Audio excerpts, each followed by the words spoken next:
There are moments in life when we realize how blind we've been. For Thomas Bennett, that moment came on an ordinary Thursday afternoon, when he returned home, early from his law firm, and saw something that would change everything. Thomas was a successful man by any measure.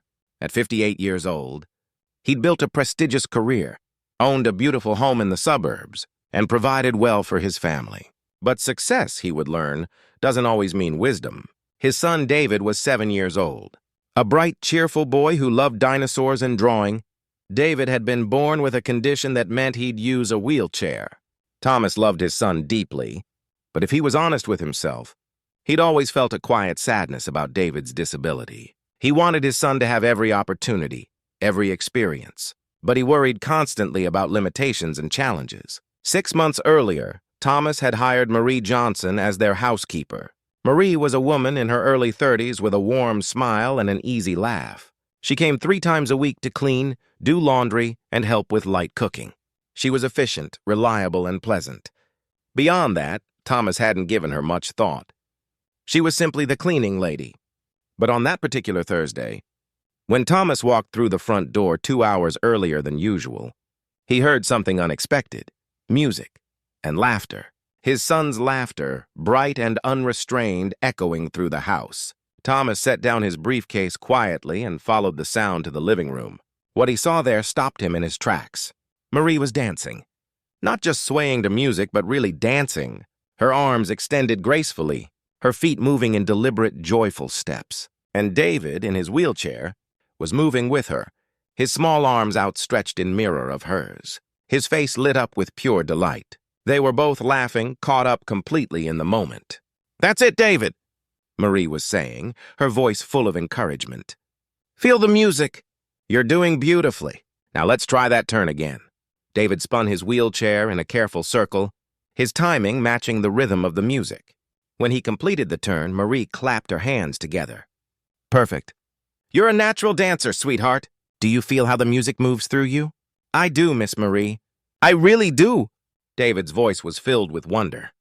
Thomas stood frozen in the doorway, something tightening in his chest. How long had this been going on, and why hadn't he known about it? Marie spotted him then. Her expression shifted, becoming uncertain, perhaps worried she'd overstepped some boundary. "Mr. Bennett! I'm so sorry, I didn't expect you home yet. I can explain." "No, please," Thomas said, his voice rougher than he intended. "Don't stop. I didn't know David was interested in dancing." There was a pause. Marie glanced at David, who suddenly looked shy, and then back at Thomas. "David's been asking me about it for a few weeks now," she said carefully. "He saw a performance on television and wanted to try it. I hope that's all right. I used to dance myself years ago, and I thought there was no reason he couldn't learn too." Thomas felt something crack open inside him. No reason he couldn't learn. How many times had Thomas himself assumed there were things David simply couldn't do? How many doors had he closed in his mind? Before David even had a chance to try opening them. "Dad?" David's small voice broke through his thoughts. "Are you mad?" "Mad?" Thomas crossed the room and knelt beside his son's wheelchair. "No, buddy. I'm not mad at all. I'm amazed. You looked wonderful out there. Will you show me more?" The joy that flooded David's face was like sunshine breaking through clouds. "Really? You want to see?" "I really do." Over the next hour, Thomas watched his son and Marie work through different movements. Marie had adapted everything thoughtfully. Some moves David could mirror exactly. Others she'd modified so that his wheelchair became part of the dance itself, spinning and gliding in patterns that were beautiful and intentional. She talked about rhythm, about expression, about the way dance was about feeling, not just about steps. And David absorbed it all, his concentration complete, his movements becoming more confident with each repetition.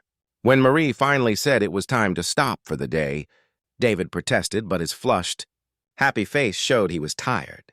Thomas helped him toward his room for a rest. But before David left, he turned back to Marie.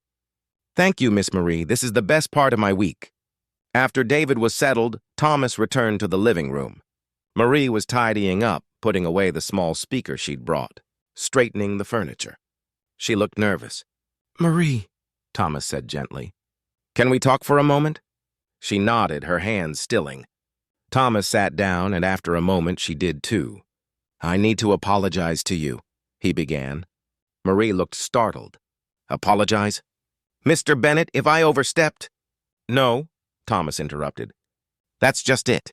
You didn't overstep. You saw my son. Really saw him.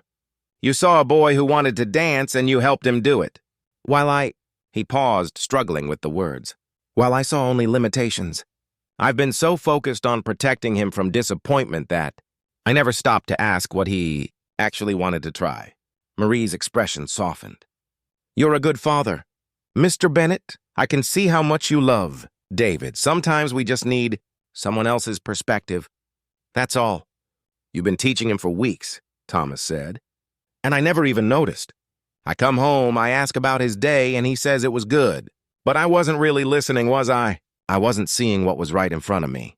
"It's never too late to start seeing," Marie said quietly. "That's what my own mother used to tell me. She was a wise woman. Worked as a nurse her whole life, and she always said that people could surprise you if you gave them the chance."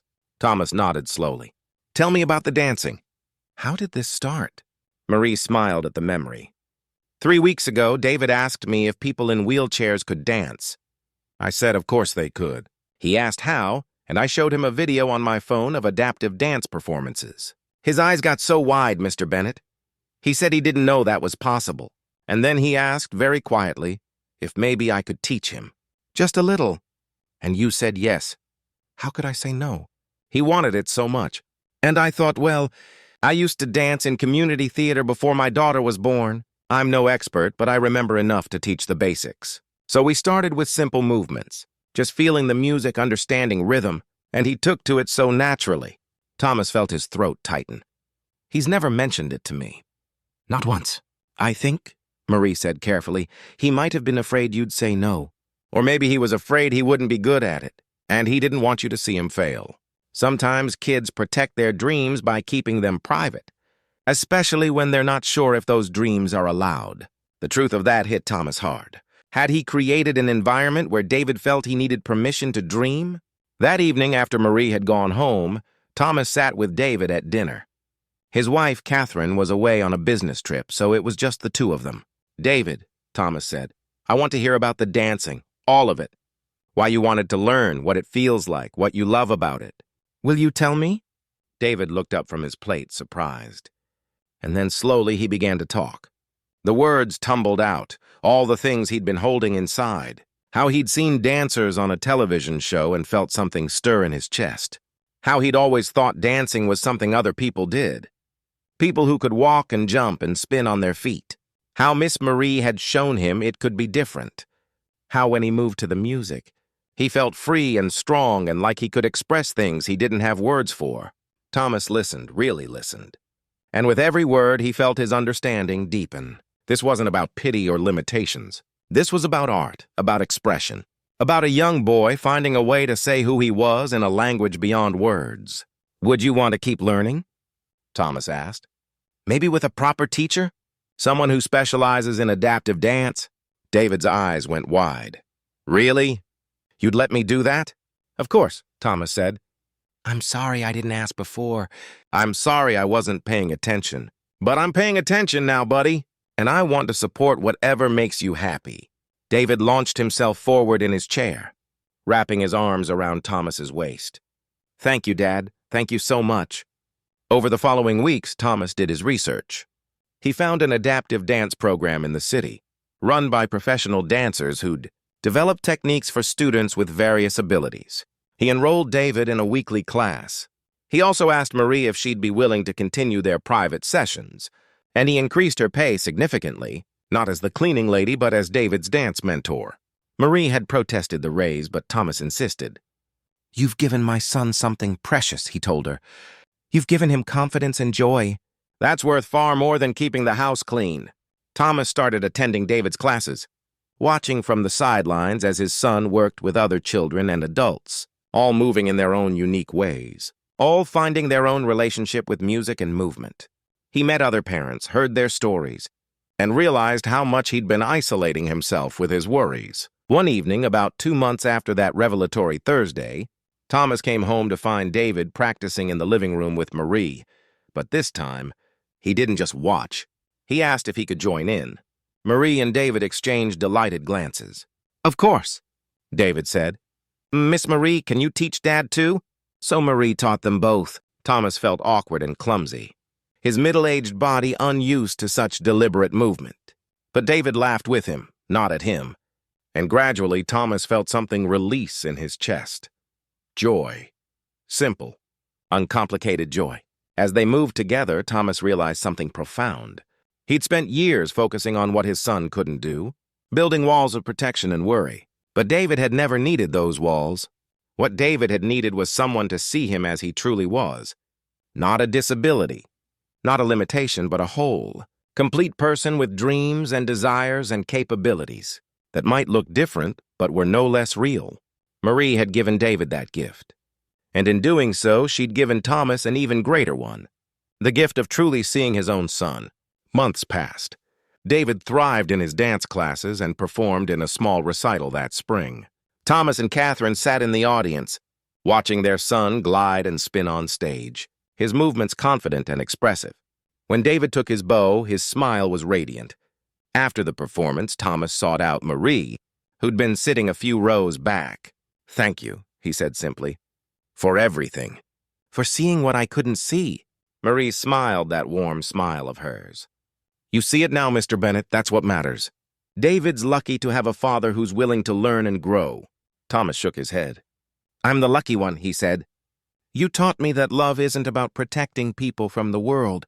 It's about helping them engage with it fully and joyfully, exactly as they are."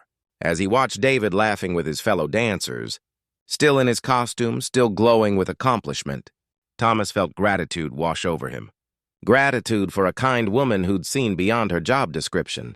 Gratitude for a son who'd been brave enough to pursue his dream. And gratitude for the lesson he'd learned. That sometimes the people we overlook are the very ones who have the most to teach us. It had taken a cleaning lady to show a successful lawyer how to truly see. And Thomas Bennett would be forever grateful that he'd finally opened his eyes.